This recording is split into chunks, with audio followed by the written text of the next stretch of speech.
Good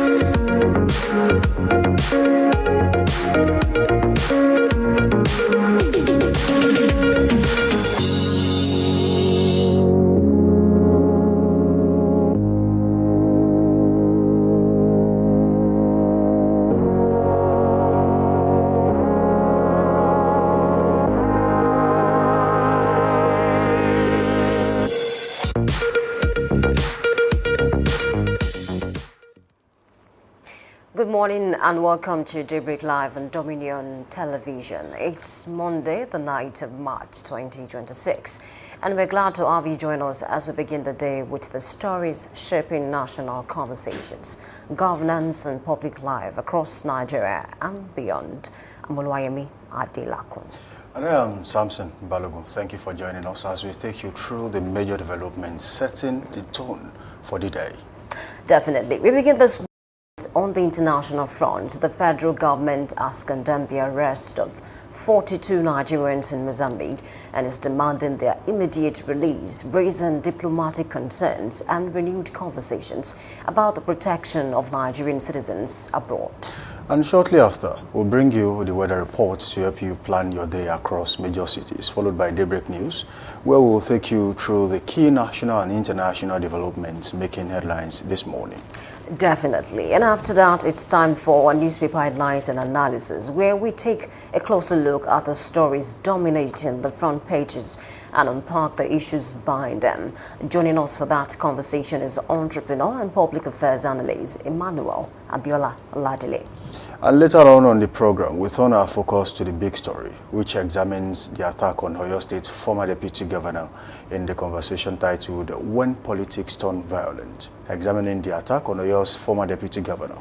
And to help us understand the political and security implications of this incident, we are joined by Honorable Omolaja Olaoye, APC chieftain and public affairs analyst.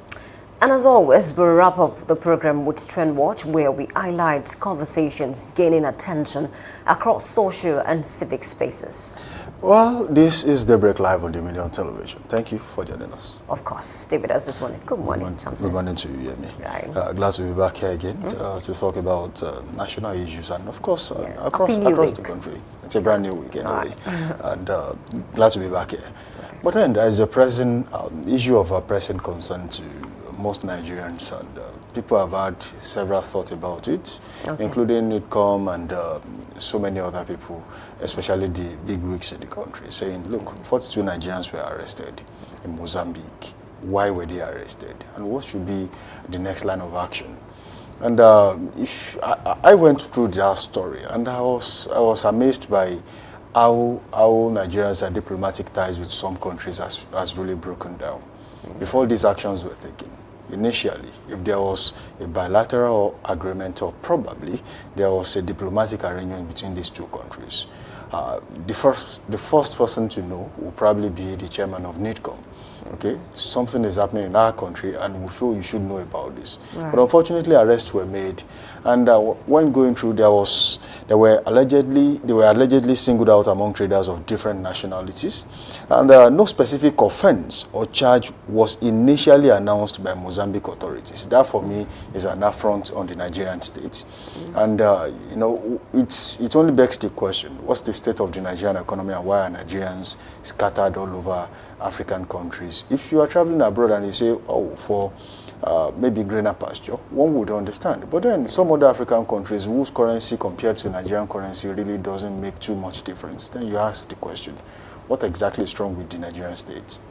Yeah, I think you're very spot on. And then I think one tweet, somebody tweeted yesterday and said, what are Nigerians doing in Mozambique? You know, and then I had to smile because Nigerians are everywhere. Everywhere. Even in Europe. Even in Sudan. Even in Sudan. You'll be surprised. So someone even said, the moment he got to know that Nigerians are even in Iran, he was shocked. I'm like, are you joking? Nigerians are everywhere. Even Iraq. Nigerian footballers now play in Iraq. Exactly. So you find Nigerians everywhere. Even in some European universities, they dominate the class. You see, 70% of the students are Nigerians. So then when I read the story, I think it's rather unfortunate that some Nigerians were treated in that manner because according to the report, the chairman of NIDCOM, that's Madam Abike, Abike Dabirewa, she said that they were beaten and then some of them have developed, some conditions, and then they need medical attention. And their properties were confiscated. Exactly. So why did that happen? If at all they committed any crime, I mean, there's a way to do that.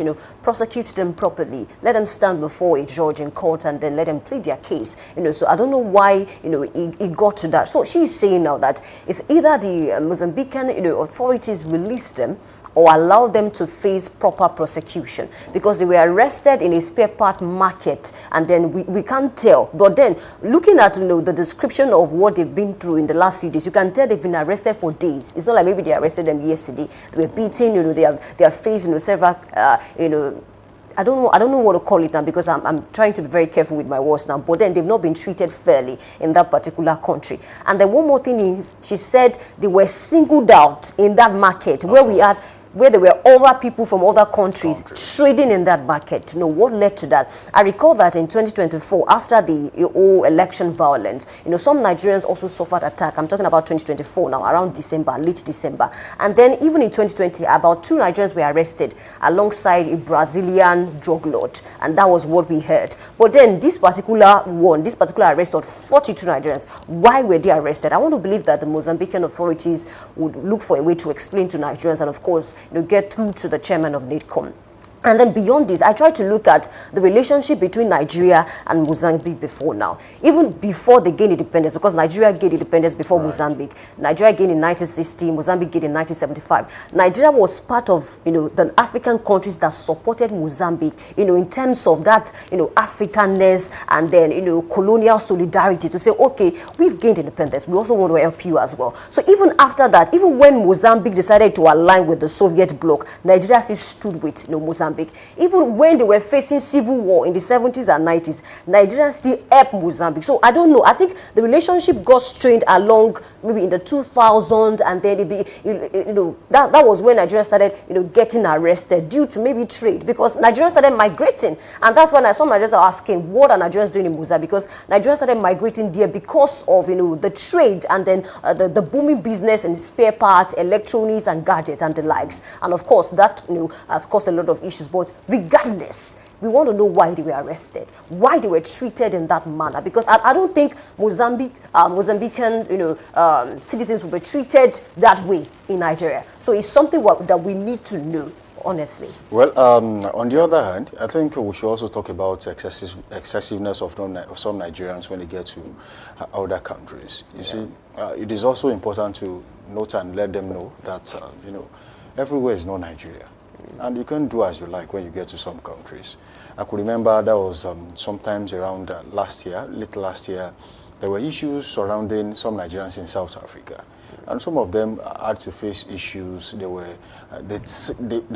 thought they were being witch hunted, but eventually the South African authorities came out to say some Nigerians are engaged in illicit businesses. I mean, drugs. They sell drugs and some other things like that. And they feel like if you cannot do this in your country, don't bring it here. And, we are just hoping that the Mozambican authorities come out to say, look, this is exactly why they were arrested. And if they have to face the law, let them face the law. Detaining them illegally might just be, something really, really wrong. And also, there are steps to be taken when this happens. What's the responsibility of the Nigerian ambassador to Mozambique? Unfortunately, Nigeria just released a list of career and non-career ambassadors who are to be sent to some countries. And when I saw the list, I really smiled about how some people were designated to go to a particular country. Take, for example, Rino Mokiri came out to say a few years ago that the current president of the Federal Republic of Nigeria, was a drug lord and something like that. Mm-hmm. And then he's been posted to Mexico. That says a lot about how, including some other people like that who said, look, you are going to this place. But then, I think one of the reasons this is happening is because for a long time, Nigeria had no ambassadors in some of these countries. And then if there is no sitting ambassador, what's the role of the Nigerian embassy to Mozambique? Of course, they have to play a role. Have they really visited these victims before NIDCOM even intervened? Because it will be from you to NIDCOM. Okay, we have an issue here and we want you to attend to this as soon as possible. Probably some steps were jumped, or probably they weren't asking the right questions. But then, be that as it may, I want to believe that there are negotiations going on. and then there are steps to be taken after this. If they are to be released to the Nigerian authorities and then they are to be brought back home, so be it. If they are to be charged the proper way, so be it. And of course, if they are to be released back into the Mozambican, environment, well, I think that something should be done as soon as possible, because detaining them longer than this might just, fuel another crisis between Nigeria and Mozambique. Yeah, I think you're very spot on. And then speaking about this woman, the chairman of the country, said something. Abike Dabiri. She said maybe it's a xenophobic attack. I think it's too early to conclude to make that kind of, it's a xenophobic attack. I mean, this is the first time that Nigerians will probably be arrested. She felt that they were profiled. Okay, if you have traders of different nationalities, how many African countries do we have that trade in that particular market? And if only Nigerians, 42 of them, in a particular market were singled out for reasons yet to be known to everyone, then you just, in some cases, if you are in a position, might just make such a claim too. Yeah. But then it's our role to play. We just might tell her to be cautious a little bit from making some bold assertions, just not to fuel crisis between these two countries. Exactly, and then that's the reason why I said that, especially for us, the nature of our job, it's going to be too early to conclude that it's a xenophobic attack, because you don't know what really happened. Because I want to believe that there are some other Africans who trade in that same market where these 42 persons were arrested. So let's not conclude too early. But then at the end of the day, Nigeria should not. We are not a country that will try to rub the head of our citizens, even when they are wrong. I just mentioned that in 2020, 2 Nigerians were arrested alongside a popular Brazilian drug lord. I even mentioned the same thing about what happened in South Africa recently, where they said, look, we have seen too many Nigerians dealing in drugs in our community. We don't want you to bring drugs here. If you cannot do it in your home country, don't do it here. You see, just like I said earlier, people get too comfortable when they are out of their comfort zone, especially when the environment is welcoming. And you just have to understand everywhere is not home. In fact, when someone tells you feel at home, it's more or less to me like a setup. Okay, you don't have to feel at home and then you feel too comfortable that you forget that. Sometimes revel when they hear feel at home. Feel at home. They revel in that. I mean, that's a disaster waiting to happen. Give me chicken, give me that. Let me just relax. But above all, as much as the Nigerian government would want to put things right between these two countries, see that Nigerian nationals being arrested in Mozambique, 42 of them are released, and if not released, probably properly charged to court. Right. We must also warn Nigerians, stepping out of Nigeria as a country to settle in some other countries, especially to do business, to study. Not everywhere is Nigeria.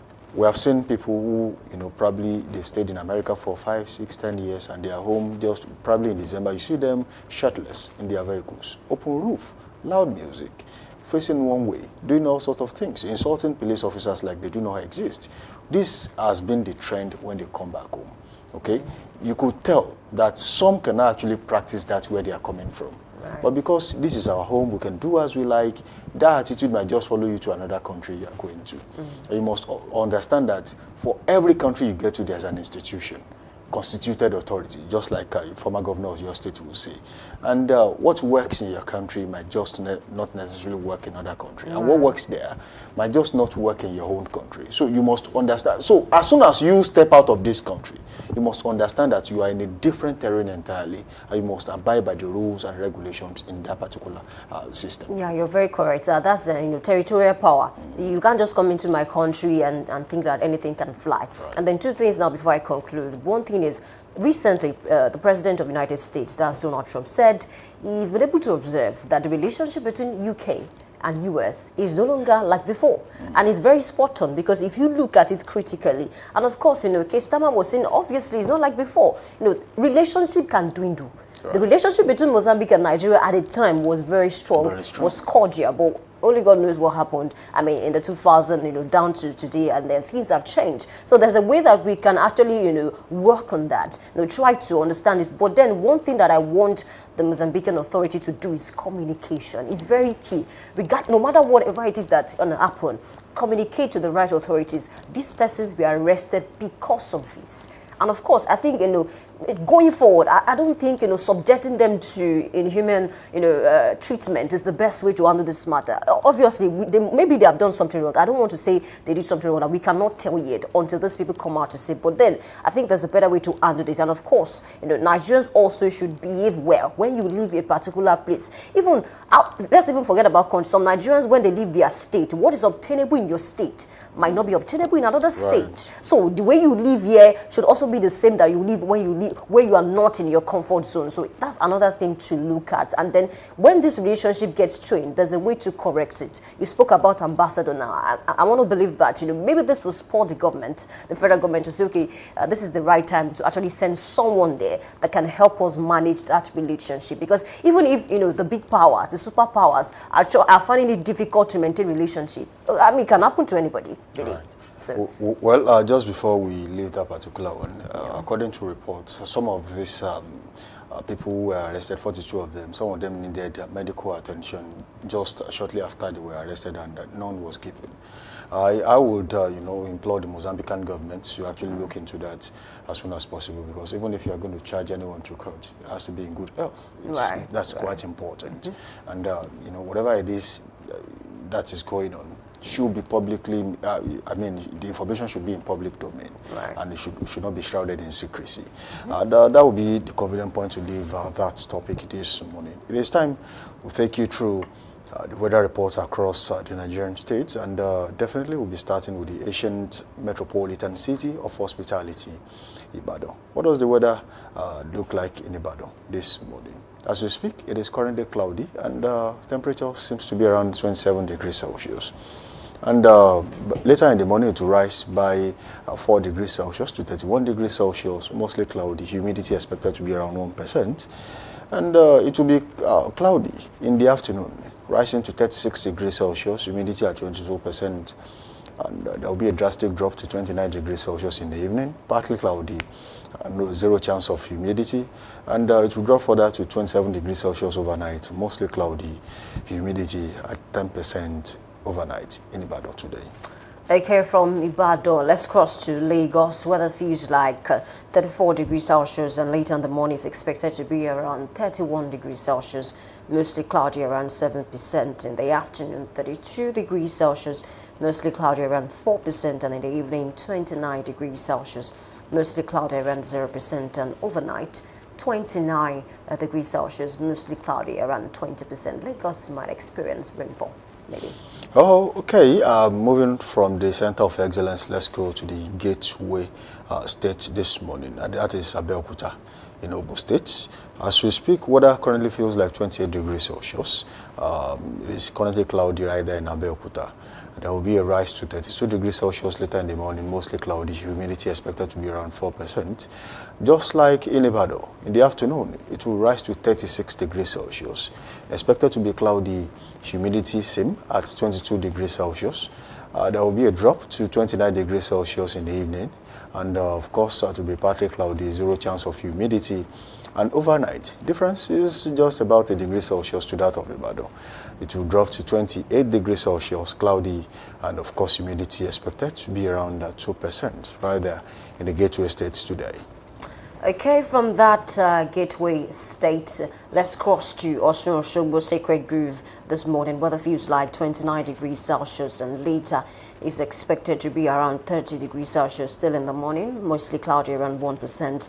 And in the afternoon, there's a sharp rise to 37 degrees Celsius, mostly cloudy around 0%. And in the evening, it drops to 29 degrees Celsius, mostly cloudy around 0%. And overnight, it drops further to 26 degrees Celsius, cloudy around 14%. And that's what we have for Osun this morning. All right, moving on to Ekiti. Of course, in Ekiti State this morning, weather currently feels like 25 degrees Celsius. And of course, it is currently cloudy right there. And later in the morning, it will rise to 30 degrees Celsius, mostly cloudy, humidity at 1%.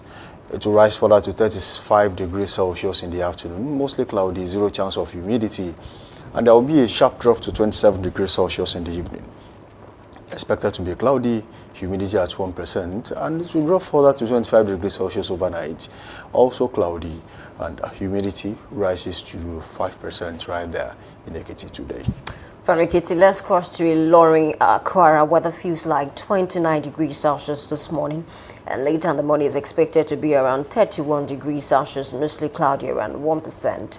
And in the afternoon, there's a sharp rise to 39 degrees Celsius, mostly cloudy, around 0%. And in the evening, it drops to 31 degrees Celsius, mostly cloudy, around 0% as well. And overnight, it drops further to 27 degrees Celsius, mostly cloudy, around 1%. And that's what we have for Ilorin this morning. All right, we'll move to the largest state in Nigeria as we speak, and that is Niger State. And we'll be talking about Suleja this morning. All right, weather in Suleja currently feels like 23 degrees Celsius as we speak, and the weather is quite fair right there. It will be a sharp rise to 31 degrees Celsius, partly cloudy later in the morning, and zero chance of humidity. And by afternoon, it will rise further to 39 degrees Celsius, and of course, it remains partly cloudy right there, zero chance of humidity. And in the evening, it drops to 30 degrees Celsius.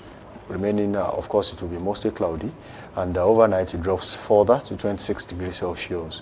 Mostly clear, humidity at 2% right there in Suleja, Niger State today. From Niger State, we cross to Port Harcourt, Rivers. Weather feels like 23 degrees Celsius this morning, and later in the morning is expected to be around 28 degrees Celsius, mostly cloudy, around 20%. And in the afternoon, there's a rise to 30 degrees Celsius, showers around 35%, that's massive. And in the evening, it drops to 24 degrees Celsius, mostly cloudy, around 6%. And overnight, it drops further to 23 degrees Celsius, mostly cloudy, around 3%. And that's what we have for Port Harcourt, Rivers this morning. All right, I'll move straight to the northeast this morning, and that's talking about Maiduguri in Borno State. As we speak, weather is currently partly cloudy at 21 degrees Celsius right there. It will be a sharp rise to 32 degrees Celsius later in the morning, remaining partly cloudy, zero chance of humidity. And by afternoon, it rises to 38 degrees Celsius. It will be partly cloudy right there. And in the evening and overnight, it will be clear at 28 degrees Celsius and 22 degrees Celsius, respectively, in Maiduguri, Borno State today. From Borno, we cross to Kano Municipal. Weather feels like 18 degrees Celsius, and later in the morning is expected to be around 30 degrees Celsius, sunny, around 0%. In the afternoon, there's a sharp rise to 37 degrees Celsius, partly cloudy, around 0%. And in the evening, it drops to 28 degrees Celsius, clear, around 0%. And overnight, we have 21 degrees Celsius, clear, around 0%. And that's what we have for Kano this morning. All right, that will be all we can take on weather reports this morning. Do well to link up with us on all social media platforms, Facebook, Instagram, and TikTok at Dominion Broadcast, and on X, formerly Twitter, at Dominion Cast. You can watch us live on our Facebook and YouTube channels at Dominion Broadcast Television. And of course, do well to subscribe to those channels, and of course, like them. Drop your comments, we'll take them on this show. It is time to go on a short break. And when we return, we'll take the news. We'll be back.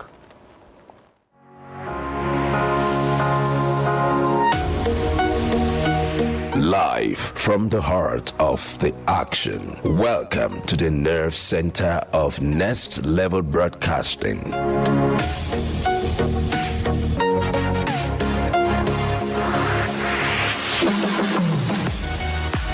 This is the OB van, where the studio meets the street. Equipped with cutting-edge cameras, crystal clear audio, real-time switching, and broadcast control, we don't just capture moments, we deliver the experience live.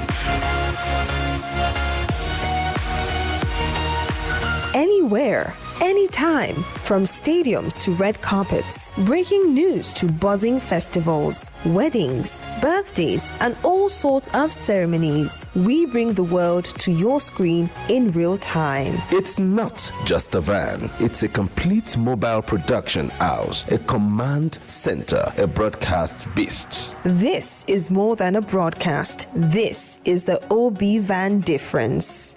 Live, loud, limitless.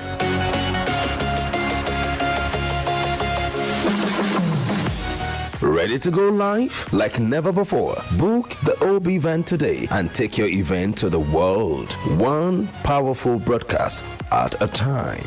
To book, call 0705 506 1061 or 0916 101 1061. Email marketing@dominion.org.ng or visit our socials on Instagram @Dominion Broadcast.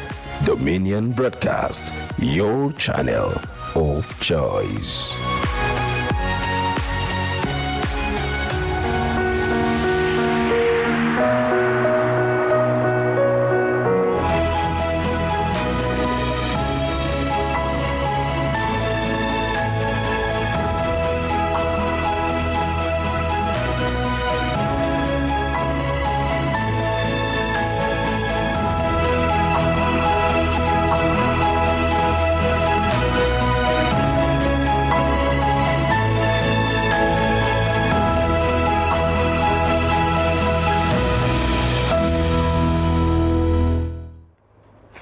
Hello and welcome. This is Daybreak News on Dominion Television. I'm Oluwayemi Adelakun. The Nigerians and Diaspora Commission has condemned the arrest of 42 Nigerians in Mozambique and called for their immediate release. Chairperson of the commission, Abike Dabiri Erewa, said the Nigerians were allegedly detained without formal charges and were singled out during an operation at a spare part market. She described the action as disturbing and urged Mozambican authorities to either release the detainees or charge them in court in line with due process. The commission also expressed concern over reports that some of the Nigerians were assaulted and denied medical attention. Meanwhile, troops of Joint Task Force Operation Wastrook rescued 2 kidnapped victims in Bobo village in Wukari local government area of Taraba State. The victims, identified as Mawan Abubakar and Legan Kakob, both staff of Unity Bank, were earlier abducted in Zaki BM in Ukum local government area of Benue State. According to the task force, troops launched a search and rescue operation following intelligence reports on the presence of the kidnappers and their captors in the area. The sustained operation forced the kidnappers to abandon the victims and flee, while a motorcycle believed to belong to the criminals was recovered. The Nigeria Police Force has appointed Anthony Akon Placid as the new Force Public Relations Officer. The appointment was approved by the Inspector General of Police, Olatunde Disu Placid.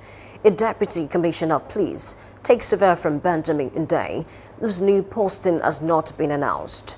The new police spokesman joined the force in 1996 and has served in various operational, intelligence and training roles within Nigeria and in international peacekeeping missions. The House of Representatives of Nigeria has reaffirmed its commitment to strengthening laws and policies that promote the right and well-being of women and girls. In a statement marking the 2026 International Women's Day, House spokesperson Akin Rotimi said the Parliament remains committed to advancing reforms that expand opportunities for women and address structural inequalities. Rotimi noted that this year's theme, Rights, Justice, Action for All Women and Girls, highlighted the need for concrete steps toward gender equality. He also emphasized the importance of investing in women and girls through education, mentorship, leadership, and economic opportunities. In business, the Nigerian Midstream and Downstream Petroleum Regulatory Authority has said fluctuations in fuel pump prices are a result of market forces under Nigeria's deregulated downstream petroleum sector. Spokesperson of the authority, George Anita, explained that the variations are driven by supply and demand rather than regulatory interference. It was reacting to the recent rise in the price of premium motor spirit, with independent marketers now selling between 960 and 1,000 naira per litre, while outlets of Nigerian National Petroleum Company Limited sell at about 960 naira per litre. The development follows concerns from motorists over the increase, which has been linked to tensions in the Midwest. And in sport, Emmanuel Amuneke, technical advisor of Atlant FC, has said the Nigerian National League remains a tough competition. Amuneke noted that securing maximum points is the team's main priority as they continue their campaign. His comment followed Atlant's 3-1 victory over Smart City FC in a matchday 11 fixture in Owerri. He expressed optimism that the team will secure more wins as the season progresses. Atlant will next face Sunshine Stars FC in the upcoming league match. You can visit our website on www.dominion.org.ng to watch us live and interact with us. You can also follow us across our social media platforms at Facebook, Instagram, TikTok, YouTube, and LinkedIn at Dominion Broadcast and X at Dominion Cast. That's Daybreak News. I'm Oluwayemi Adelakun saying thank you for watching and good morning.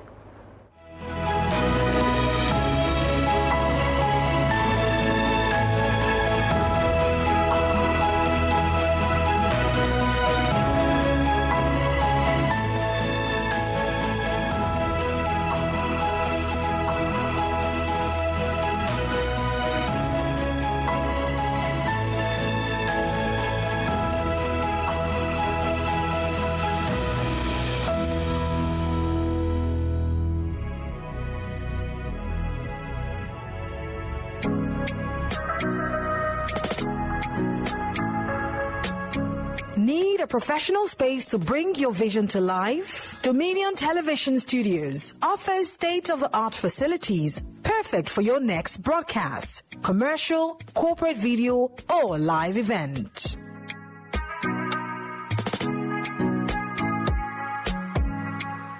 With flexible rental options, cutting-edge equipment, and a supportive team, we provide the perfect environment for high-quality productions. Unleash your creativity. For bookings, email us at marketing@dominion.org.ng. Call us on 0705 506 1061 or 0916 101 1061. Check us out on Instagram, Facebook, LinkedIn, and TikTok at Dominion Broadcast and on X at Dominion Cast. Book your space today. Dominion Television, your channel of choice.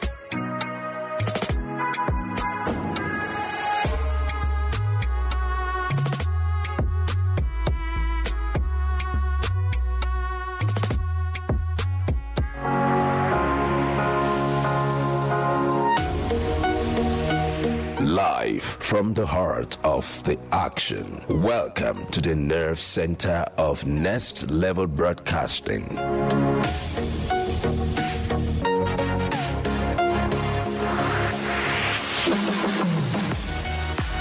This is the OB van, where the studio meets the street. Equipped with cutting-edge cameras, crystal clear audio, real-time switching, and broadcast control, we don't just capture moments, we deliver the experience live. Anywhere, anytime, from stadiums to red carpets, breaking news to buzzing festivals, weddings, birthdays, and all sorts of ceremonies. We bring the world to your screen in real time. It's not just a van, it's a complete mobile production house, a command center, a broadcast beast. This is more than a broadcast. This is the OB van difference. Live, loud, limitless.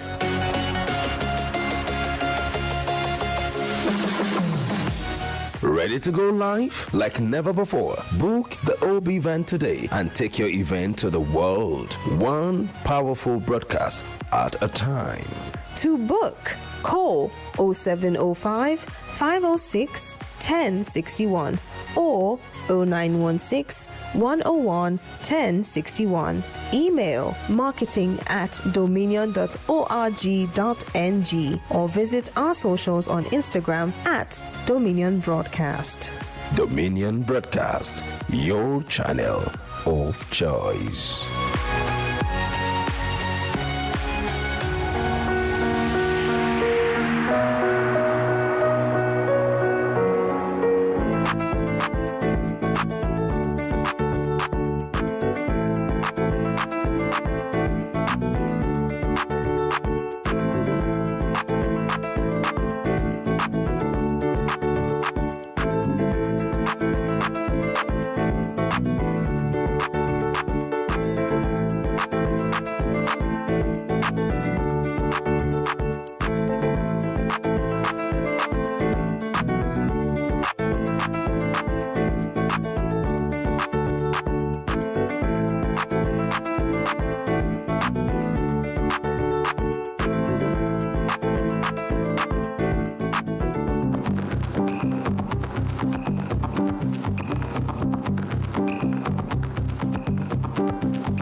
welcome you back. Thank you for staying with us this morning. This is Newspaper Headlines and Analysis. I'm Oluwayemi Adelakun. And I'm not alone in the studio. I have with me Emmanuel Abiola Oladele, entrepreneur and public affairs analyst. Welcome on board this morning. Thank you so much. Good morning. Good morning to you. We start with New Telegraph and the banner headline that says, fuel will hit 1,500 per litre in Nigeria if conflicts persist. That's coming from Patron. Let me read out the writers to you. Kuwait Airport, Iberian desalination unit struck as Iran continues Gulf attacks. Pope prays roar of bombs in Middle East seizes. Calls for dialogue. Explosion hit U.S. embassy in Osio. It appears that it's not looking like this Iran, U.S., Israel war is going to end, soon, and it's affecting the price of fuel in Nigeria. I recall that last Saturday while I was coming to work, where I would normally take 300, the driver was telling me 400, and he was saying, that was the language that he used. So it appears that some persons are buying for as high as 1,000, 1,100. It depends. Really, how do we deal with this, increase in price? Yeah, we can't deal with it. It will definitely have to be a regulatory issue. Okay. And the factors that are in play at the moment, which is the war with US and Iran, and that's a major factor actually. Okay. And I heard people over the weekend too, just random people along the way saying, how does the war between US and Iran concern us? But in my mind, I was just like, that. Maybe that's a bit of ignorance anyway. Right. In a long way it does, because it affects the price of crude oil, it affects the price of trade. Right. The capital market is volatile at the time of war. So anything, wherever, at the moment, I think crude oil is trading above $90 per barrel now, which says that, and Dangote is still importing crude. Okay. Or not all the oil is refining are from Nigeria. Okay. So I think it's still importing a bit more than 50% of the crude is refining. So yeah, it will affect the price. So the only hope we have is either the federal government subsidize, which it cannot happen, or regulate, which also might not even happen. Or the last option is the war to cease. Okay, there's a bit of discord between Dangote and the marketers now. I think there was an headline that we talked about last week. Can we find a way to make these people work together? I mean, more compared to complaining that Dangote will increase and the price of fuel today, it will drop tomorrow. It appears that this discord is not even helping matters, really. Yeah, I would in a way want to fault Dangote refineries. Why? Because it's, like I said, they are not refining they're not getting all their oil from the international market. Okay. They are refining some from Nigeria. Okay. And I heard NNPC sells to him in Naira, not in dollars. So what that means is that the cost is not as much as him importing. Because if it's in dollars, you have to go to the exchange rate, then convert and all. But if it's Naira, there's no each back, there's nothing, just straight sales to point of refinement, straight up. So and another thing is capitalism, which is that he's the only one in the market that can do this. Okay. So there's a monopoly. So no one can compete with him, and also he kind of like has all the cards. I mean, he's doing what the federal government cannot do with our refineries. Do you get? So that's why it's difficult for the federal government to even have a silver in to regulate him. That's one of the major issues with the federal government regulating Dangote's refinery now. So and Dangote is to me, the company is in a hurry to recapitalize or to gain what it has invested. Okay. So they've invested so much in building the refinery, which we totally applaud. However, they are in a haste to recapitulate and get back whatever they've invested in it. So that's one of the reasons why he keeps responding to the markets, wherever. To me, I don't think the company should have immediately hiked the prices, but because of he needs to get back his investment, so he's quickly responding to what is happening in the market. Okay. So yeah, it can actually, to me, the company can actually not bring the price this high, but then is the market. Okay. So we hope for better days in Nigeria. We hope so. Still taking headlines from New Telegraph. Let's check this one that says, I will challenge 2026 Electoral Act in court. That's coming from Peter Obi. Will it change anything? Because, I mean, the Senate already passed a law. As a matter of fact, the political parties are already thinking of how they will work with this Electoral Act. But then there's Peter Obi saying he's going to challenge this act in court. Can it change anything? Yeah, you can challenge it. for you to bring an action to court, you must have a local standard, and his local standard is that he's a candidate, and the electorate affect him. So definitely he can bring an action to court, and if the court rules in his favor, yeah, it goes a long way, because the court, it will have to amend some part of the electorate or totally abrogate what has been amended. You know, there are things added. The electorate itself is existing. Okay. But in this new electorate added some things. So what he wants to challenge are the new things added. So if the court allows it or not, so it's totally workable. But I read the electorate, a part of it, over the weekend, and wow, they really played us. They really played one over us. So I pity so many opposition parties. Okay, you don't think the proviso is to help with the glitches that may occur? Because, I mean, according to the Senate, they are only putting that side by side with the electronic transmission because glitches might happen. Yeah, fact be told, we need some of this amendment. But it seems as if a political party, which I don't want to name, is earlier prepared than other parties. Like a political party already knew it was going to happen. We all know which political party I'm talking about at the moment. So if you're saying the amendment, yes, the amendment are good, which I applaud, honestly. But I see causing untold hardship on some opposition parties. But there's a particular one that is actually ready, has fulfilled all the obligations provided by these electorates. So it seems to me like it's a gimmick. Okay, don't you think the opposition parties, they dwell so much on criticism rather than working for the next election? Thank you, that's it. In fact, looking at this, Peter Obi's saying he would take it to court and all. To me, if you had been the president, he wouldn't be saying this.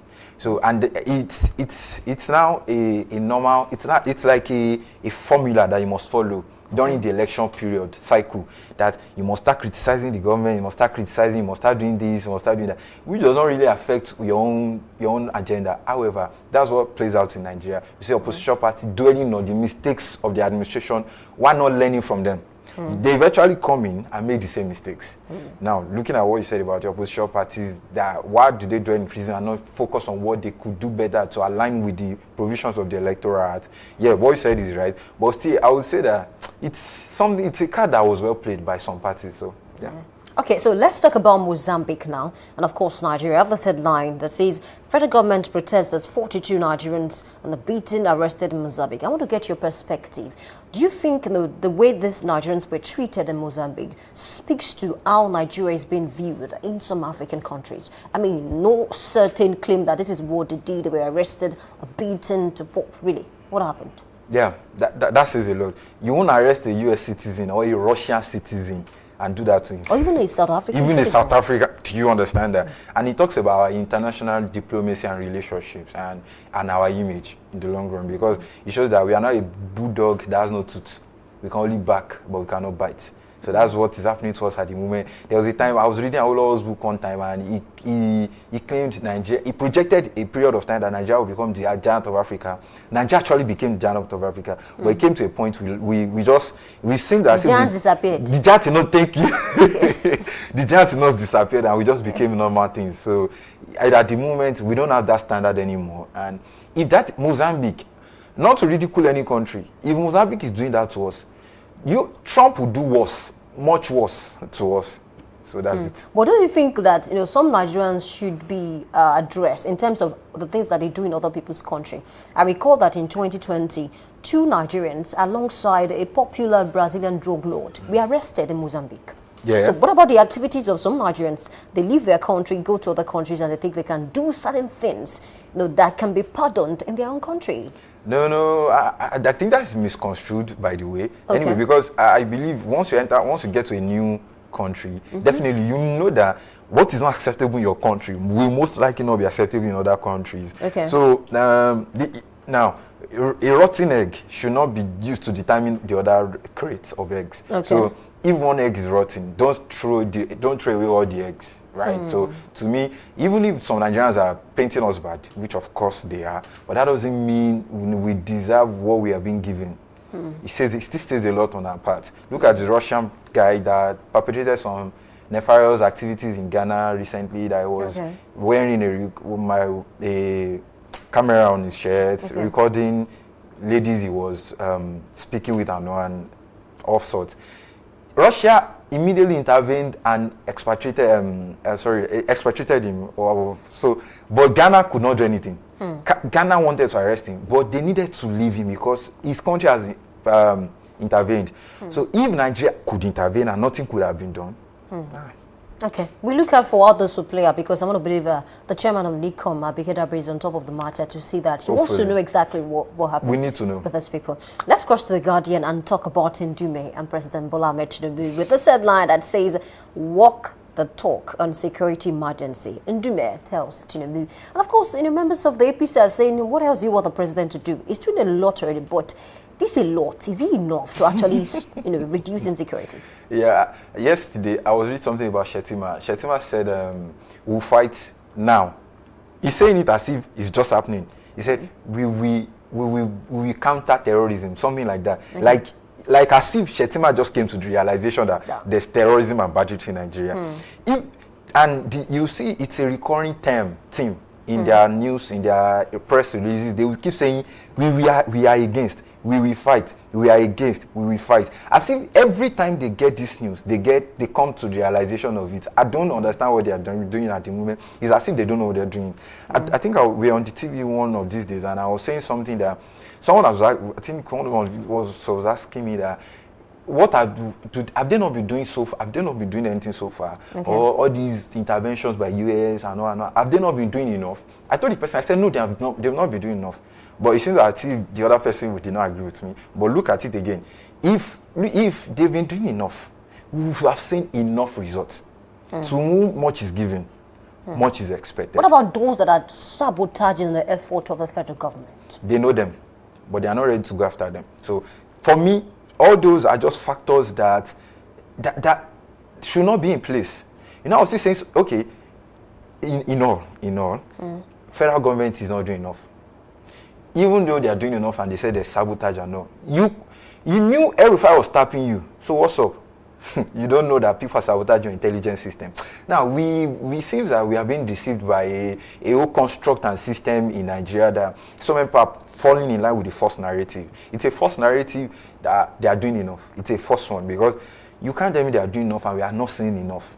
You should, if you're imputing something, you want to get it more. So if something is stopping your production, definitely you should challenge and tackle what it is. But it seems that they are not concerned about that. They are just concerned about talks. So they need to walk the talk, actually. Great. I want to believe that. I just hope they watch some of these conversations and see that, yes, you guys are doing quite a number of things that we can see. We read on the pages of the newspaper, but Nigerians want to feel the impact more. And if I may, if you don't mind that, yesterday, I think NSCDC chief was saying that they will deploy more 11,000 something. You remember I said this last week, that one of the ways we can help the police is by deploying more NSCDC personnel, because it seems that they are just lying there. So these are policies that we actually need. We have enough apparatus, we have enough stuff, but they are not putting them to use. So even with the help of the United States, it's still not working, right?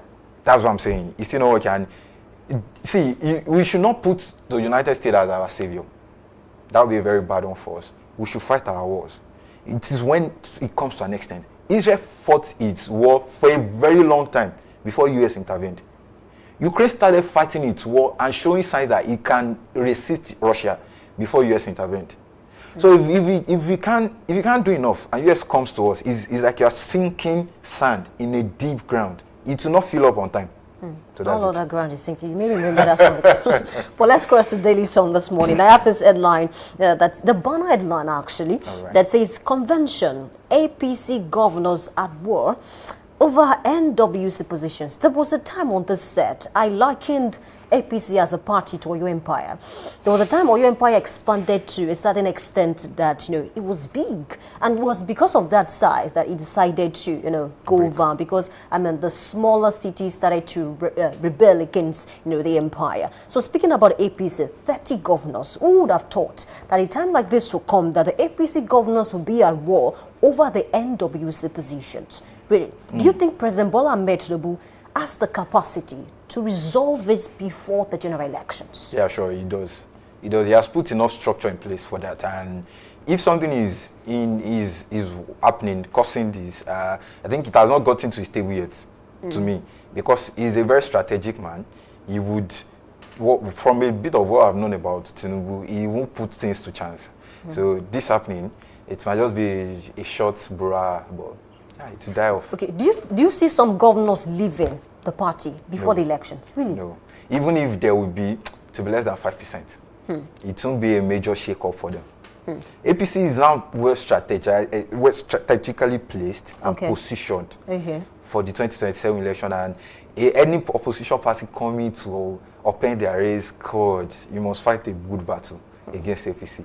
So APC has well played their games, and they are in a stronghold at the moment, and whatever is happening now, I don't see it as a big issue for them. What about the issue of interest? Because the major reason why some governors left PDP, Labour Party, to the APC is because of interest. Oh, this man can actually, help me in terms of my interest. It can help my political, journey in terms of maybe I want to contest again, things like that. Right. But can interest not clash? Yeah, interest can clash, yes. But you should understand something about politics is that interest can change. Interest need not be certain. So if they might have interest to say, let's say House of Rep member, I say I want to contest for member of House of Representative, and if I get to the APC and the APC says, okay, we understand you, we already have a guy in your constituency, we've already promised him. However, we'll do something for you. If he works for me, bro, I'm going to take it. And that's why I say interest need not be certain. As long as his interest is being serviced and served, it won't cause so much issue. I don't like if you say truth be told, but I've seen they play these games so well that it will take a lot to bring them down. And like you just said about his interest, I know there's so many options for them to place before any candidate. Okay, we look out for, because I want to believe that we've not seen the best of defections yet in this country. Speaking about general elections, I mean there are some defections that would even shock the president himself by the time it happens. Really. You don't think anything can shock him? I think the defection that will shock us is from the other ones to APC. Okay. Because the rate at which you're going now, oh boy. All right, good luck to APC and of course the opposition parties. Let's take this headline that says, fear grips PDP members over leadership as appeal court rules today. Chieftains speak on possibility of party not fielding candidate in 2027 polls. I watched the video last weekend, and that way I saw that the governor of your state, Makinde, was speaking to the candidate, those who have interest in contesting. He said to them, you are now free, go and print your banners, your billboard, include PDP logo, and some Nigerians that say, it's like the governor wants to perform miracle, because the faction of PDP that INEC, recognizes currently is that faction of Wiki, not the faction of Makinde and of course Turaki and the likes. But then the appeal court is to rule today, and then whatever it is that they decide on might determine the fate of PDP in the next general elections. Yeah, because to affect the rate, because they need to start working now. They've not been working enough because the leadership crisis has affected so many things that should be put in place. I think in fact the news I have, which I'm not certain is correct, is that INEC has even at this point refused to recognize either faction at this point. So if that is the case, that means they have, after this ruling, which will take place today, if there are still no settlement, they have the Supreme Court to go to. So if they decide to go to the Supreme Court, that's like another 2 months to be wasted for them. And if they are taking that part, that will affect their run. However, if they choose to stay and remain at the Court of Appeal decision and resolve whatever issues amongst them, they have enough time to still field a candidate and put the necessary things in place.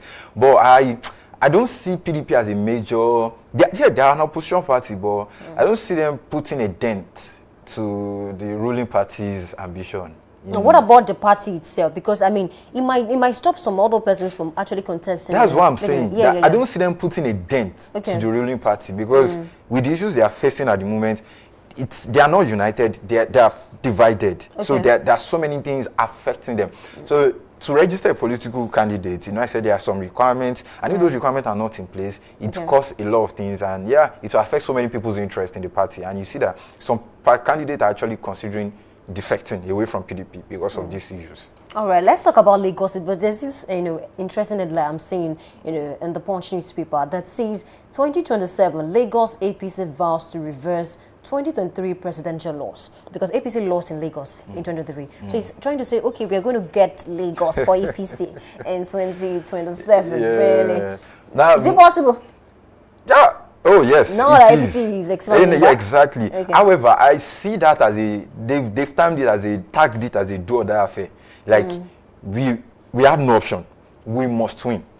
And if that mentality starts percolating into the minds of people, that might do so many harms and bad things. Because if you have started with the mentality that we must win, nothing more, nothing less, then you want to go through every means possible to achieve that.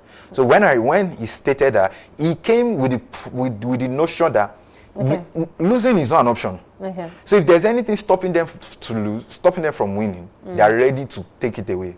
So I'm so don't let me say scared, but I'm so concerned about that statement. However, yeah, it's if they know their game, they can play it well and win. However, it's too too emphatic that they will win, they must win. I'm so concerned about that. Okay, but he's not the first governor that will come out to say, oh, President Bola. I recall that Governor Monday Okpebholo of Edo State even promised President Bola Tinubu 2.5 million votes in the next election. He said that it's a way of Edo State. Edo State will reward the president with that number of votes come 2027. So these APC governors are so certain that they can actually ensure that their party will win the election for the president in their state, regardless the strength of the opposition parties. Yeah, they can actually. They can. But like, if you consider the way those two things are pitted against each other, the governors are saying we will deliver. Right? They are just saying we will deliver. But this particular news is saying we must win. If you read the tone of those two news, you see the difference in them. Governor can pledge so many votes, might fail. And no one will reprimand him for failing or for losing the state to the ruling party. However, you come in to say winning a Lagos for APC is a must. It just says a lot. That means things might be put in place, like buying of vote, like manipulation, like fraud, because that's the tone, or that's tone set for Nigerian electoral activities. However, that's what I'm saying, that if they're openly saying this now, then definitely they're ready to put things in place to achieve this. Okay, so do you think they are actually working, or they are flowing with what is obtainable? I recall that Wiki, before the FCT poll, said that whosoever does not support President Bola Tinubu will lose.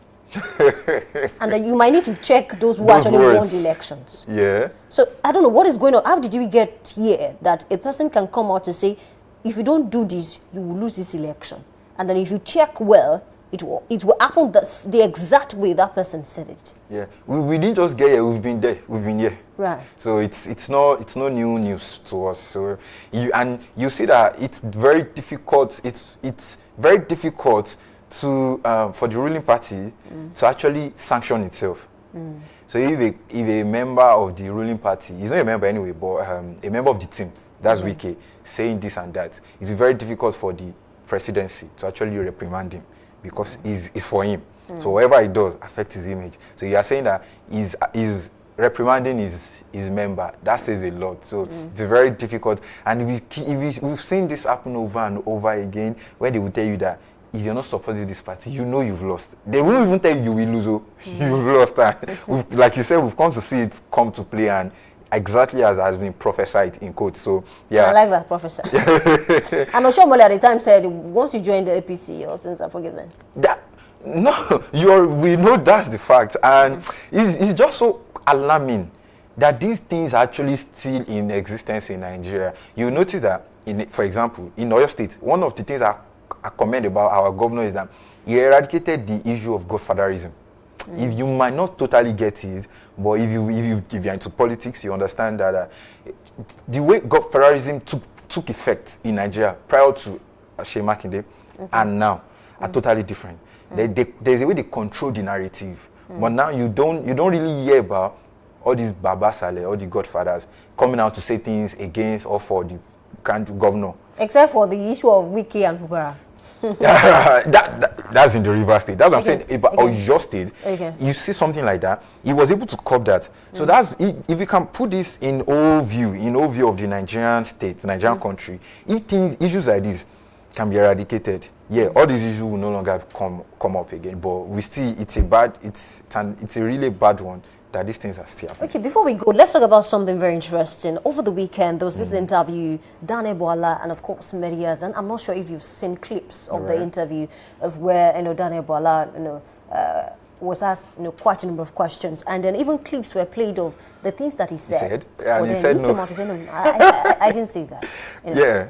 What do you make of that? Because some persons are even saying, oh, maybe Ajuri Ngelale would have done a better job than Daniel Boala. I want to get your perspective on someone said something, and I think I aligned with what the person said. The person said, Tinubu is a dog tamer, so that whatever is happening, he tames dogs. If we put that in context, Tinubu is a dog tamer. Look at the City Boy movement.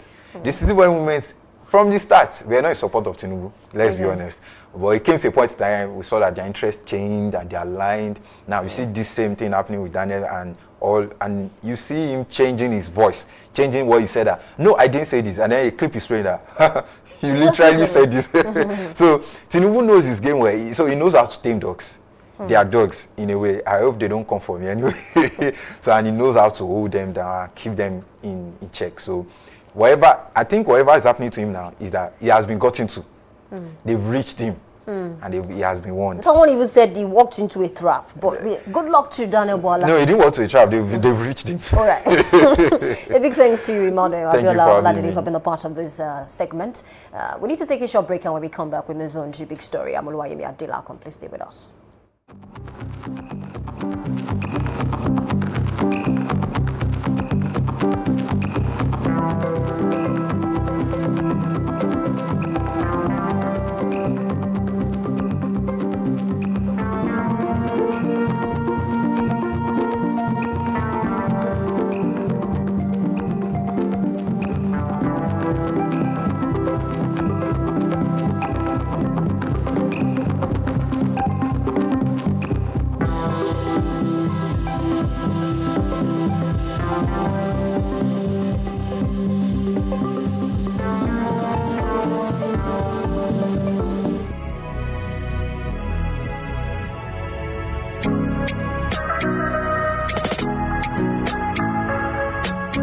Need a professional space to bring your vision to life? Dominion Television Studios offers state-of-the-art facilities perfect for your next broadcast, commercial, corporate video, or live event.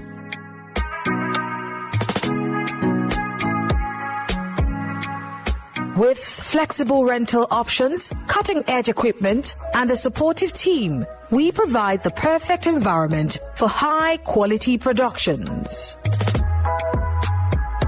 Unleash your creativity. For bookings, email us at marketing@dominion.org.ng. Call us on 0705 506 1061 or 0916 101 1061. Check us out on Instagram, Facebook, LinkedIn, and TikTok at Dominion Broadcast and on X at DominionCast. Book your space today. Dominion Television, your channel of choice.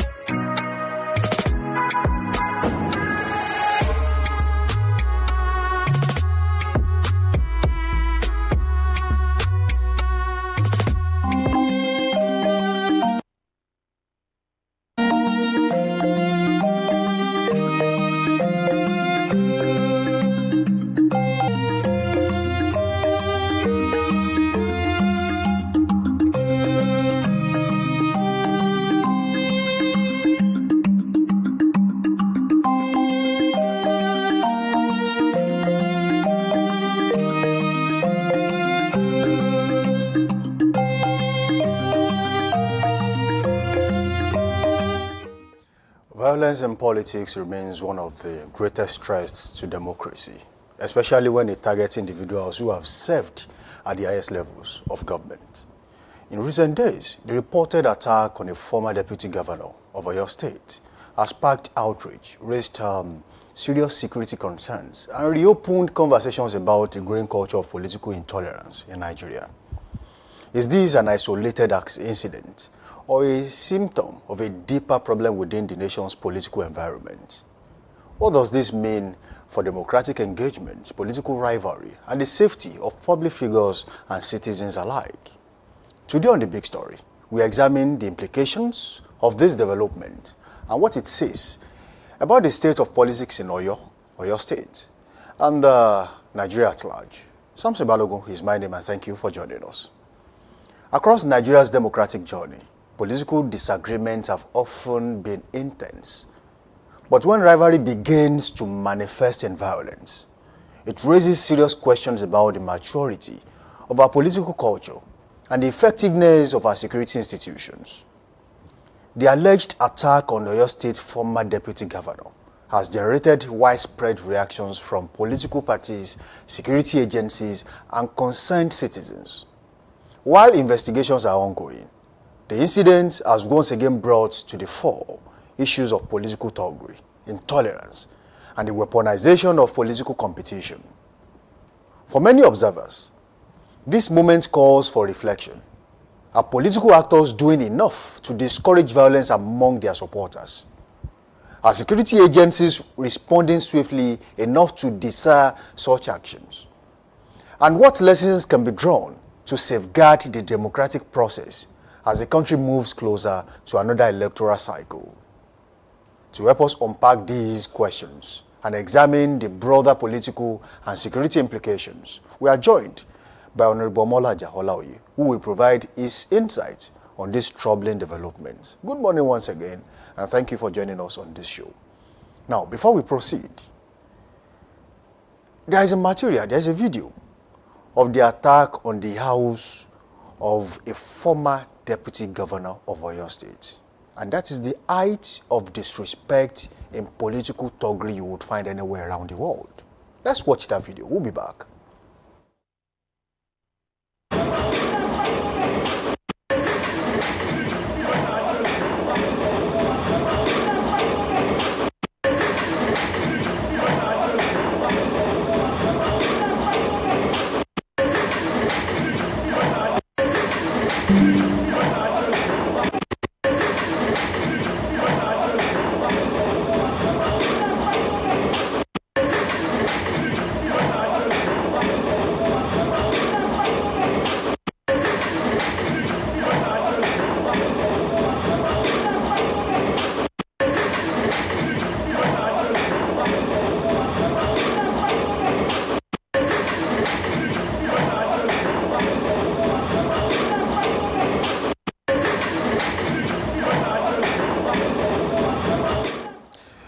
That was some very short clip of the incident. We'll play you shortly where vehicles, the structure itself was badly damaged. And by now, if there is serious governance in the state, if the security architecture of the state is very much intact, I suppose that video is clear enough. By now, there should be arrests. But unfortunately, no news about that. Let me bring on board Honorable Molaja Olaoye. Good to have you in the studio. Oh, thank you, Samson. Thanks for having me this morning. The viewer home who are watching and listening to us, thank you very much as well. You saw what happened over the weekend. The attack on the house of a former deputy governor. If that was done to a former deputy governor, what would have happened to an average citizen going by their daily hustles? That is one. Two, are we now back in the era of political thuggery in Oyo State? Should Oyo State citizens and residents be wary of the next election? Because this might just be the reason some people will not come out to vote. Yeah, we expect that, but thank God for now. The state police is still in the coffin. And these are the kind of things that a lot of people are so worried about when you are talking about state policing, whereby a lot of governors are going to use it as a weapon to fight the opposition. This is not surprising anyhow, because we witnessed what happened during the last administration of late Abiola Jumabi, who condemned thuggery in totality. It condemned them in disturbing the peace of the people of Oyo State. He condemned them. I never give them any encouragement when you are talking about attack on opposition. He has been doing his thing very well, and he never hide the fact that he really don't like it, and it's not acceptable to his government. So immediately this government coming about, we have seen the situation of Togri, whereby a lot of things have been damaged for a very long time. We have seen anytime there is going to be Congress or there is going to be primary election, we have seen the man auxiliary that is now behind the bar, that is, going to court for a particular offense that Engineer Seyi Makinde has absolved him of before. So what happened to Bolarumi is not surprising at all. It is so sad. It should be contained. It is not only this. A lot of his followers has been attacked in different local government, and which has been displayed on social media. There was a man that looked like probably he was disabled, and he was being beaten by others. And they are asking him that if the chairman has never been able to compensate him, why did he have to go to the opposition party? That is a betrayal. It was the man, the aged man was beaten, blue and black. He was being manhandling. This must be contained. It doesn't show that this government is serious when you are talking about the citizen. And that is, you see, the level of destruction at Bolarumi house. A lot of cars were destroyed. If you see them, they are throwing stone and bottles at each other. This is very dangerous. The life of the citizen is more than anybody winning an election. Let's talk about the root cause. What happened and why this is. Because there are so many narratives out there. Some said it was stage managed by Bolarumi himself, just to seek pity from his sponsors or the group he belongs to, which is the Yesom Wike faction. That is one. And some have also said his home was attacked because of Congress fees by his own supporters, because of Congress fees that he did not remit or probably did not disburse as instructed. There are so many narratives out there. But then, let's talk about the swift response of security in the state. This incident did not happen in just 5 minutes. It did not happen in 10 minutes. It did not happen in 15 or 20 minutes. This was an attack that could have actually, because that level of damage was done in nothing less than 30 minutes. So, what happened? Where was the police not there? Why haven't we had any arrests since then? For you to know that what happened at Bolarumi House is not state managed at all. It is, when you are talking about the Congress, a lot of people that has been disgruntled, when you are talking about PDP, they want to align with Bolarumi. They are even paid to see him. They will pay, they will do a lot of things to see him. And if some of them has been giving some, when you are talking about executive of the party, it's going to be a thing of joyous to them. They are going to be happy. It is not Congress money has been shared anywhere when we are not talking about the primary. Why would they share Congress fee? And you can see that a lot of these people they broke all the law. They damaged a lot of cars. Let's see the full extent of the damage. We'll be back shortly. It's a gory sight.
All right. You saw what happened. Even passers-by that parked their vehicles in front of the former deputy governor's house were not left untouched.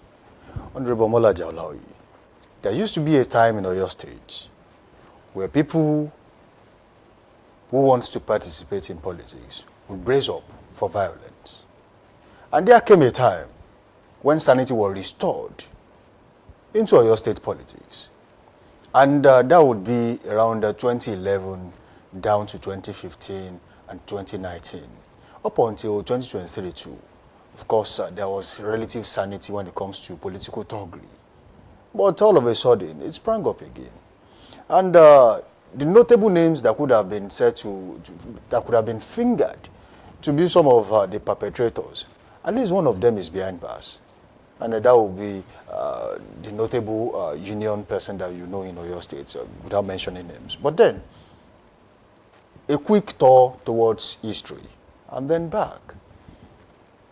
What would be the legacy of Governor Seyi Makinde if, during his time, political thuggery returns to Oyo State? The political thuggery has returned to Oyo State for a very long time. Why? We have seen a situation whereby when the fracas under the bridge happened, whereby Ramon was killed, and we know the culprit hid inside Engineer Seyi Makinde quarters before, without being getting arrested. Then it was taken to court. It was being summoned by court. It was the same. The same offense that it was being shared away from. It is what Engineer Seyi Makinde used to take him to court, to lock him up again, because he was absolved of that offense before. The same thing to him. That is why he was locked up. And we knew what before. Prior to his arrest, a lot of things that happened beside his house and his bar, and a lot of lives as we had were lost during that time as well. We have to check record. We are going to see because the book doesn't lie. All we are saying is that we need peace in our state. We want peace, and the citizens deserve peace. And the responsibility of the government is to provide security and the peace to the people. Operation Boss is there. Is always responsive when you are talking about this kind of crime. Why did they not responded at the right time? If truly it is Bolarumi that is doing it. I heard that Emi as well. He has been gone with social media that his life is under siege, that his life is under being threatened by this government as well, because he has been outspoken when he's come against this government about his political party, how he hijacked PDP. And these people really happy because the problem should be in the court. It doesn't supposed to be on the street. That is why a lot of them have a lot of litigation when you are talking about. So what role should political parties play in curbing the excesses of their supporters? It is not about political parties individual.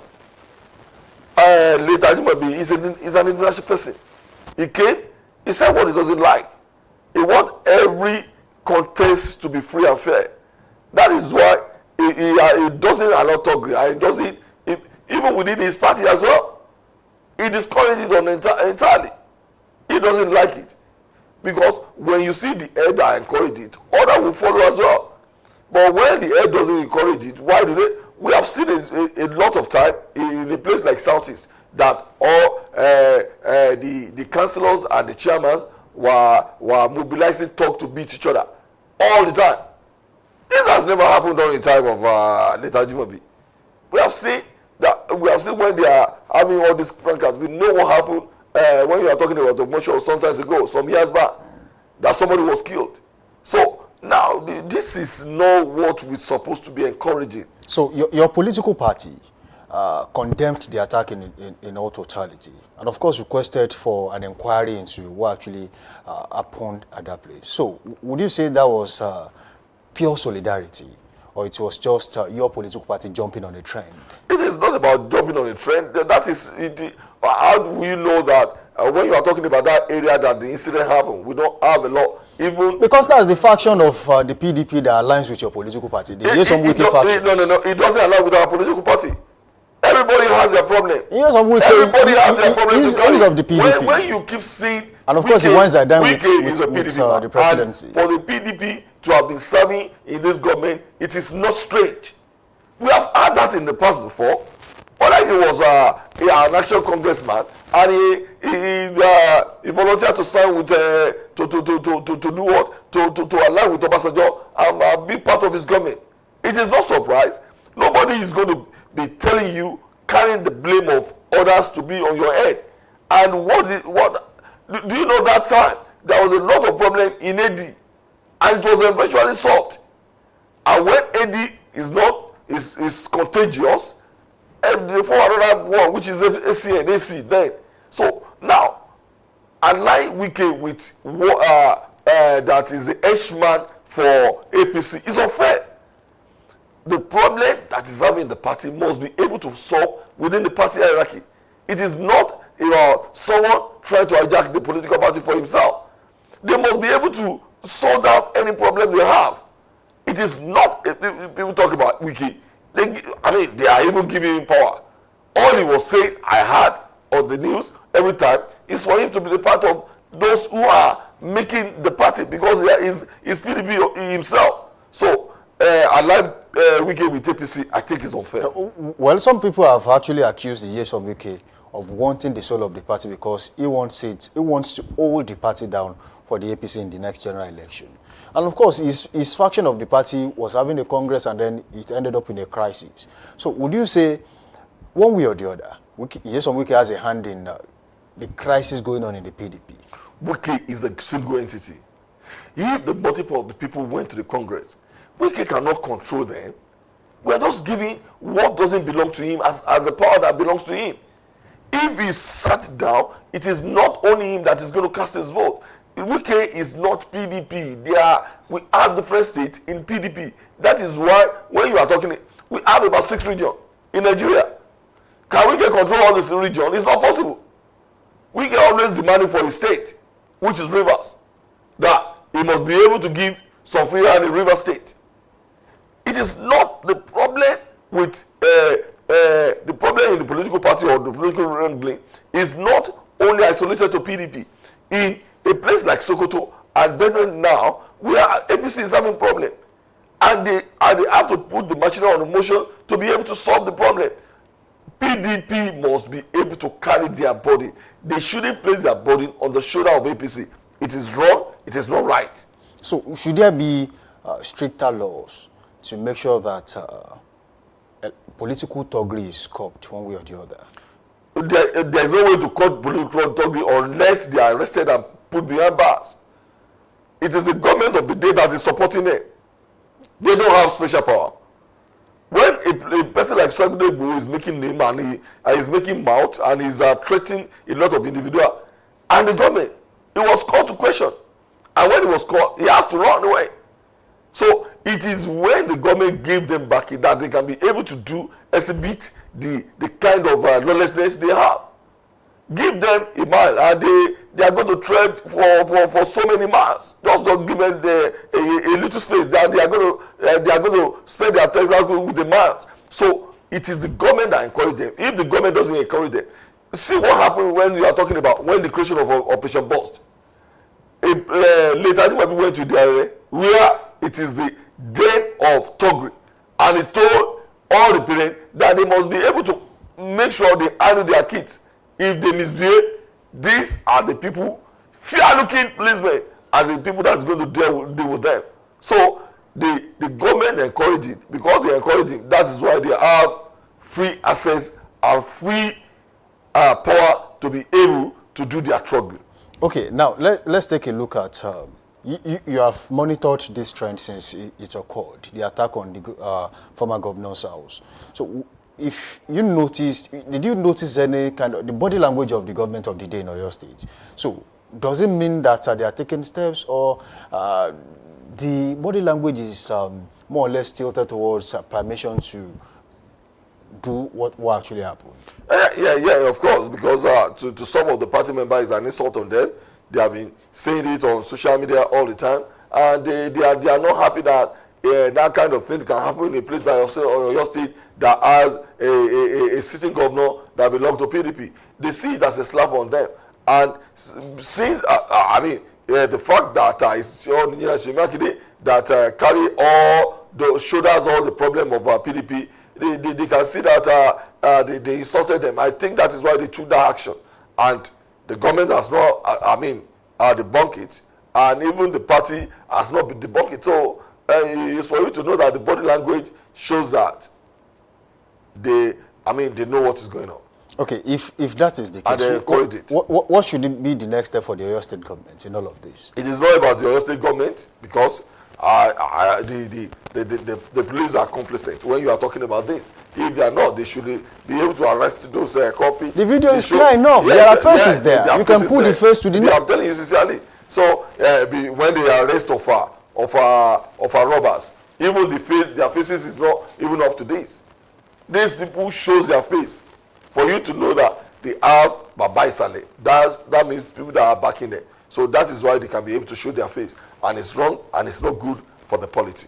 So is it the crime now to belong to a different faction to the sitting governor in this state? For PDP, for PDP, that is for them, they love it. It is just a crime. There was a time in 2022, 2023, APC has a different kind of problem. And I don't think it will resolve to this. We didn't resolve to this. And everybody just part way and do what is supposed to be done in the society by trying as much as possible to rule people who are voters and never disturb their peace. Okay, according to a report I read on social media, of course it was published by some of the Ibadan-based bloggers. And then there was this particular, and I'm going to link this to what the publicity secretary of the party, PDP, said on this show, and said, Alhaji Azim Bolarumi has never been a deputy governor in Oyo State. In fact, there's no record of that in the secretariat. And according to history, when the Ladoja administration was under attack at the time, and of course, the late former governor, Christopher Adebayo Alawakala, was made interim governor for 11 months. Alhaji Azim Bolarumi was his deputy at that time, if I am not mistaken, right? And Michael said on this show that he is not a deputy governor and there's no record of that. But away from there, also this particular writer said, self-acclaimed former deputy governor of Oyo State, Alhaji Azim Bolarumi, has been asked to tell Nigerians the truth over last weekend's alleged attack on his home and to give whatever he collected from his financiers to his few aggrieved loyalists who now feel used and cheated. This was the controversial politician, of course, has been warned to stop trying to tarnish the image of Governor Seyi Makinde for personal gains and pecuniary gains. That was the write-up. Yes, no doubt about it. But is his legacy being rubbished now? History doesn't lie. Is his legacy being rubbished as a former deputy governor? No. He wasn't a deputy governor, but the history still say whether it's going to be illegal 11 months or 10 months, history makes sure that it's written that Azim Bolarumi deputized Alawakala, which is substantial, which he was controversially elected by the State of Assembly, despite the fact that it was called that pronounced his enthronement as governor illegal. Still, the history is there. The book doesn't lie. So now, and he was a cardinal member of PDP, and he's one of the founding members of PDP, even before Seyi Makinde came on board. The history doesn't lie. He was there, and he remained the PDP, whether you like it or not. For being PDP, governance is different from a political party. A member of the political party cannot be erased, because since once your name is being booked and because you register as a political party, Azim Bolarumi is a PDP member. When your political party is different from government, people are just associating different kind of things together. So now, whether you say he's a legal deputy governor or not, he's a cardinal member of PDP, and he has the right to be given some privilege, probably to run the party. If he's now being given, if he's in our state, we need him as one of the factional PDP leaders. Stewards. Yes, leaders. And nobody can dispute that. That is why he was shown and his hand is drained. He is now the leader of factional PDP in our state. Just like Seyi Makinde is the leader in the other side. So now, and the court have given them that privilege, that power to go and hold Congress. It was the appeal court in Abuja that gave them the go ahead to have a congress. To have a congress. And eventually have a national convention. And it's legal. It's not illegal. No matter what the other PDP are saying, both of them are factional PDP. And for the fact that the court has given them the power, the privilege to go and have Congress, and they must be able to do it. So they are being backed by law. So can you say that this singular act can actually discourage credible people from participating in active politics in Oyo State? When you are talking about practicing politics and being able to be nominated as officials when the time comes, it might be discouraging, but at the same time, people are going to feel the pulse. Trust me, they are going to feel the pulse. That is why the house of Chief Azim Bolarumi is now like a mecca. People are patronizing him. People are going to him. When the time comes, he's going to be able to have all his own elected members. Okay, now, what message do you have for the political heavyweights in Oyo State, especially when it comes to tolerance, peace, and democratic engagement? I can only say that to PDP because it is a PDP that is our house of commotion. When you are talking about APC, another political party in Nigeria, in our state, we have not had that history. So my only advice to PDP is just to take it easy, to make the court, because all of them are in court for who are seeking for reprieve to be known as authentic PDP. They must do that within the court premise. They must not involve citizens of our state. They must not endanger the life of people in our state. They must not even endanger the life of their members just because of a pot of soup. So they must conduct themselves in a civil way. And Engineer Shimakide should know that it's not only about PDP in our state. Other political parties, their life matters. Life of your state citizen life matter. They must take that into cognizance before they do any reckless or erratic things. All right, sir. Thank you, Honorable Omolaje Olaoye, for joining us on this show this morning. Thank you. It has been a wonderful session with you.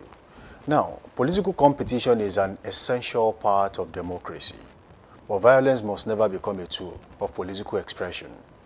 Incidents such as the reported attack on Oyo's former deputy governor remind us that the strength of our democracy depends not only on elections, but also on the ability of political actors and institutions to uphold civility, tolerance, and the rule of law.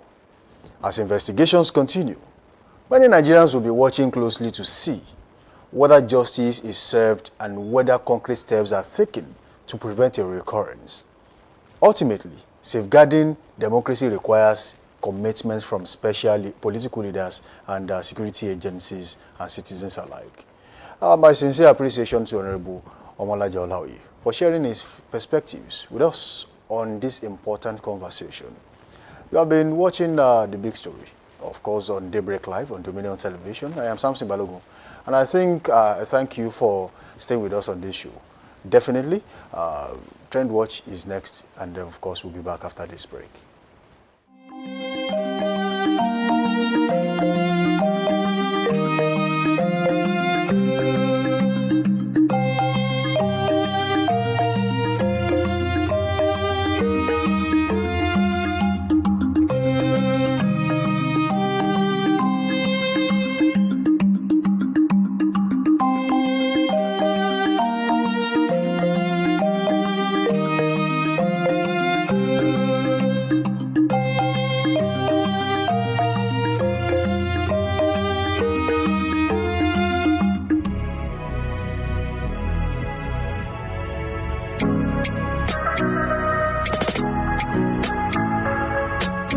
Need a professional space to bring your vision to life? Dominion Television Studios offers state-of-the-art facilities perfect for your next broadcast, commercial, corporate video, or live event.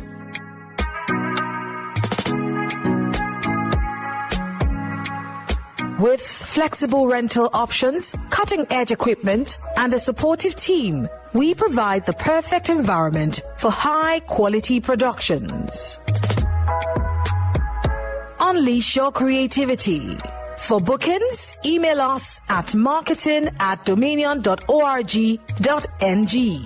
Call us on 0705 506 1061 or 0916 101 1061. Check us out on Instagram, Facebook, LinkedIn, and TikTok. Action Committee known as COPAC, led by Aminu Dati Ahmed, warned the federal government to either release former Kaduna State Governor Nasir Rufai or file formal charges against him, saying keeping him in custody beyond the expired remand order would violate the constitution. And then the warning comes as debate grows over Rufai's continued detention after the 14-day remand order earlier obtained by investigators ran out. And of course, they're saying you've expired that, demand order, which is 14 days. So it's either you file a case against him in court or you release him to his people. And so this is what we are discussing this morning. And of course, Nigerians are divided on the matter because some Nigerians feel like, certain, cases were filed against him. He came out on national TV to say that I've been listening to the conversation of NSA Ribadu. And beyond that, he also made some bold claims that Nigerians, feel he shouldn't have, spoken about those certain, issues on national TV. What do you make of this, development? Well, I think Dati Baba Ahmed, has a very valid point here. Remand order of 14 days. Once it expires, it's either you charge the accused to court or probably release him on bail, and investigation will continue. And the only reason you can keep someone in detention for so long is only when there is of course, constitutional backing, and of course the court says you can keep this person for a period of 14 days, which is the actual time frame for the remand order in Nigeria. I don't know about some other countries, but of course I know that of Nigeria should be 14 days. Now, in such situation, after the expiration of the 14 days remand order, there is a chance, there is a gap that you have to plug into if you feel like you cannot release this person just yet. There has to be a renewal of the remand order. And of course, in some situations, investigators may apply to the court for an extension, but this must be approved by the court before the previous remand lapses. So, I don't think that was done anyway, because that probably would have been the reason that Baba Ahmed is coming out to say this should not be the case at this time.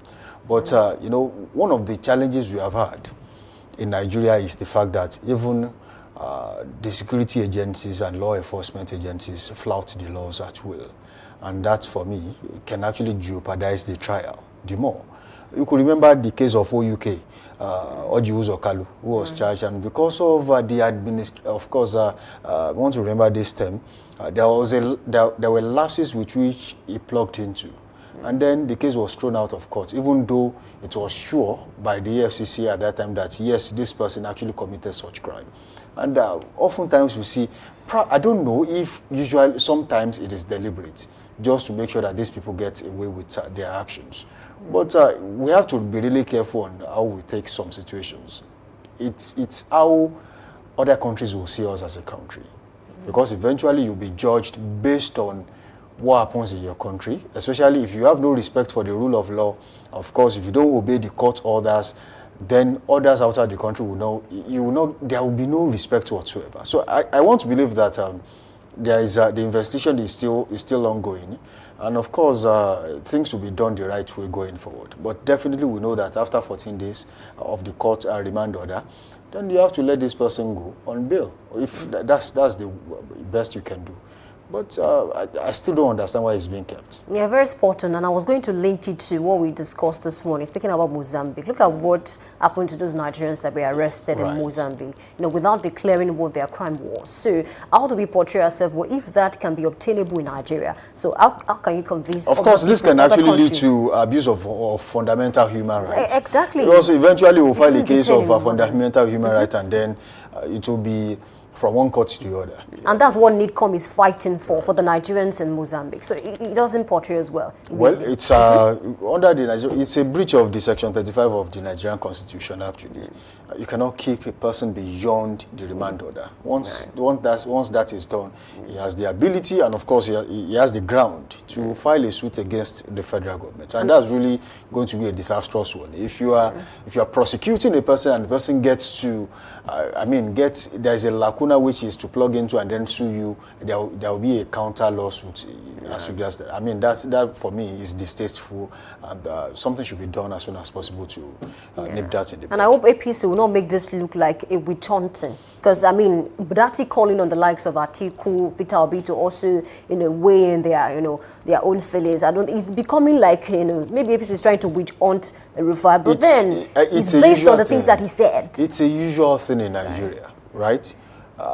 Politicians usually hide under their banner. Okay, to say I'm being witch-hunted. Not everything is witch-hunted. I mean, everything is witch-hunted, especially when you don't belong to the same political party. Let's take a critical shortly before we take this comment. You can remember we have even seen members of the APC who have been prosecuted. And it's happened under the Buhari administration. It's even happening under the Tinubu administration. They are members, carrying members of the APC, and they are being prosecuted. I could remember the former governor of, I think, Ebonyi State, former minister of Works too, who, he was coming from jail and went straight to an APC meeting. So it tells you that I don't want to believe, as much as people want to think it's witch hunt, it's politics, I don't want to believe that. I just think it's the law taking its course on some people. Right. So let's take comments. Right. Ahmed Usman. Yeah. And Ahmed Usman is saying they've got nothing against him and to frustrate him and belittle him. Tinubu and his cronies in the Department of Injustice. I disagree with that because you also watched TV. It's too much. You watched the television when he said what he said. So this is not about witch hunt. It's not about belittling. It's not about frustrating him. It's about doing the right thing by the rule of law. Okola Oazan says no harm must befall him. Yes, of course, the government knows that already. That's very important. The government knows that already. And Toba Shagari says, I don't, I think I don't so much care when these who helped destroy a system are given the same of those medicine, they prescribed for others. Anyone who sympathizes with El Rufai, claiming they are advocating for strict adherence to the rule of law, are much worse than El Rufai himself. That's a comment from Toba Shagari. Okay, Denabs is saying he who goes to the bush to fetch any infested firewood must be ready to welcome the party of the lizard. Really, this makes it sound like Peter Doche right now. With the proudly Bayelsan says, is Dati Ahmed one of the elders in the ADC?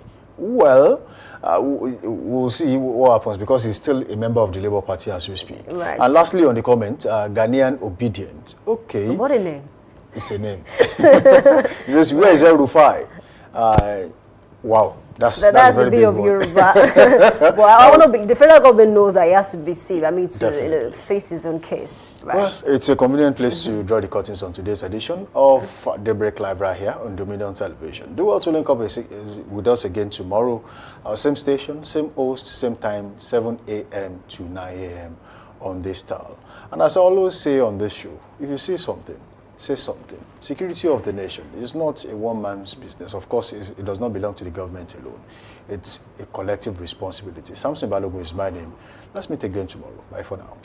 All right, we are getting closer to election period, and ensure that you get your PVC and, of course, be ready to vote for your preferred candidate. And be careful out there. Exactly. That's very. Attack on the deputy governors. That's very key. What happened to anyone? All right, my name is Oluwayemi Adelaku. I'm saying good morning.